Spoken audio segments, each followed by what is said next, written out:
Okay, I'm going to make a DIY lava lamp, and after I make it, then we're going to talk about a little bit of the chemistry behind it and kind of what's going on with that. So I have my bottle.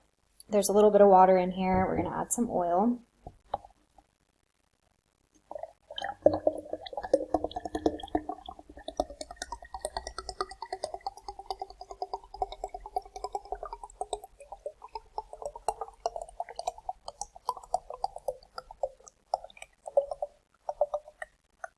Okay, so I've added my oil. We're going to leave a little bit of room at the top. I'm going to add some food coloring to make it look cool. Alright, we'll go with some blue.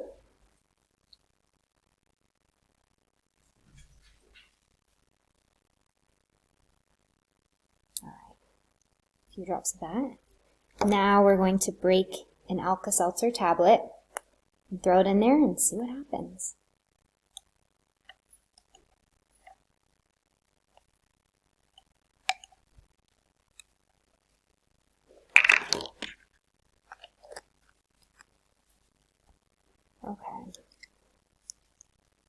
Okay, so we can see kind of a lot of stuff happening right now.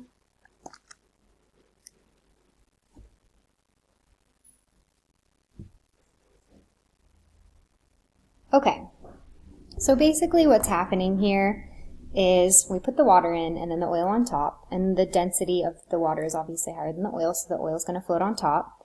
And then we add the food coloring, and if you notice that the food coloring really only sticks to the water, it doesn't stick to the oil. It kind of dropped down below it and stuck to the oil.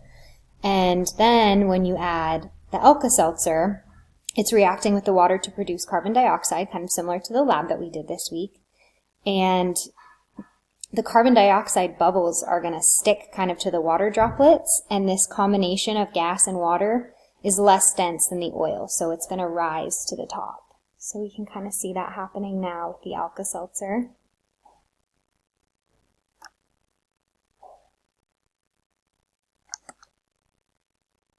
Yeah, so that all kind of sticks together.